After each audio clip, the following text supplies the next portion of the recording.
Hello everyone. Let's install এর নতুন এক পর্বে আপনাদেরকে স্বাগতম। তো আজকে আমরা দেখব যে কিভাবে আপনার পিসিতে ডকার ইনস্টল করবেন। সো চলেন শুরু করা যাক। ডকার ইনস্টল করার জন্য আমি প্রথমে গুগলে সার্চ বক্স থেকে লিখব যে ডকার ডাউনলোড। তারপরে যে প্রথম সার্চ বারে যে অপশনটা আসবে সেখান থেকে আমরা ডকার পার্টটা ডাউনলোড করতে যাব। আপনি এখান থেকেও পারবেন ডাউনলোড করতে, কিন্তু আমি ডকুমেন্টেশনে গিয়ে তাদের ডকার ডাউনলোডের যে অপশনগুলো আছে তার ভিতরে যাব, like introduction and then get Docker desktop. So এখান থেকে আমরা ডাউনলোডে ক্লিক করলে ডাউনলোড শুরু হয়ে যাবে। যেহেতু আমি শুরুতেই সময় বাঁচানোর জন্য ডাউনলোড করে রাখছি, তো আমি আর নতুন করে ডাউনলোড দিব না। আপনারা ডাউনলোড করে নেবেন। তারপরে যে ফাইলটা আসছে সেই ফাইলটাতে ডাবল ক্লিক করে এটা ওপেন করে নেব ডাউনলোডের জন্য। তো আমরা অপেক্ষা করতেছি।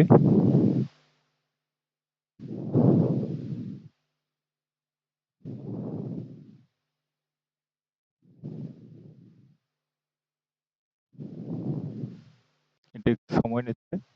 যদিও এটা যার যার পিসি কনফিগারেশন অনুযায়ী, তাইলে আপনারা এটি স্কিপ করতে পারেন। তো এই অপশন চলে আসছে, এখানে ইয়েস অর নো অপশনটি দেখাচ্ছে। তো আমরা হয়তো আপনারা স্ক্রিনে সেটা দেখতে পাবেন না। তো আমরা ইয়েসে ক্লিক করব। ক্লিক করার পর তারপরে আমাদেরকে কিছু অপশন দেখাবে, যেমন এরকম ইনিশিয়ালাইজিং এন্ড ভেরিফাইং প্যাকেজ। সো এটা সময় হবে। তো ইউজ অপশনে এরকম যা আছে তা আমরা রেখে দেব। রেখে দিয়ে ওকেতে ক্লিক করব এবং এটি ইনস্টলেশন পার্টটা শুরু হয়ে যাবে।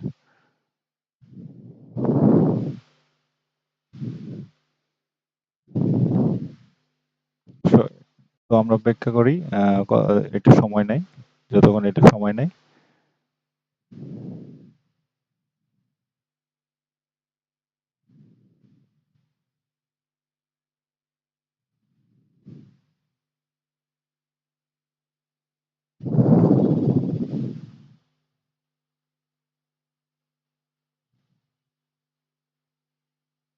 অনেক বড় ফাইল যেহেতু, সেহেতু এটা একটু সময় নিচ্ছে।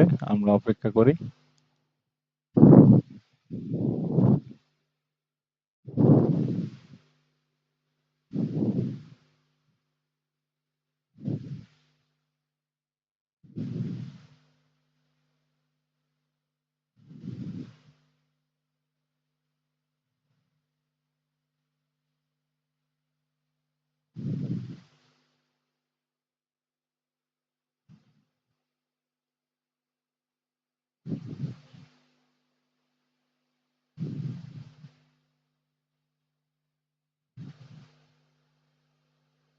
এর মধ্যে আপনারা যদি চেক করতে চান যে আপনাদের পিসিতে WSL আছে কিনা, তো এটি চেক করে নিতে পারেন উইথ দিস কমান্ড WSL।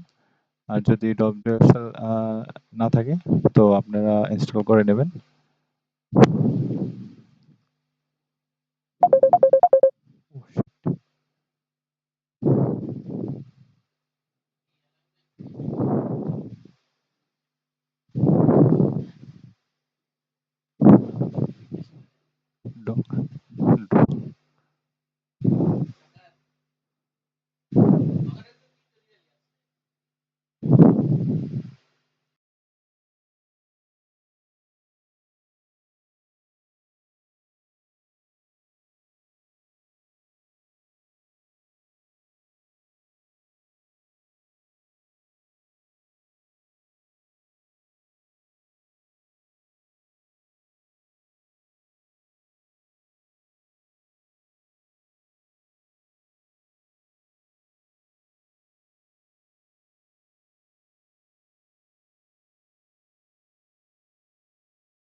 আমরা এটা ক্লোজ অ্যান্ড রিস্টার্ট দিলেই এটি কাজ হয়ে যাবে। তো আজকের ভিডিও এই পর্যন্তই। Thank you.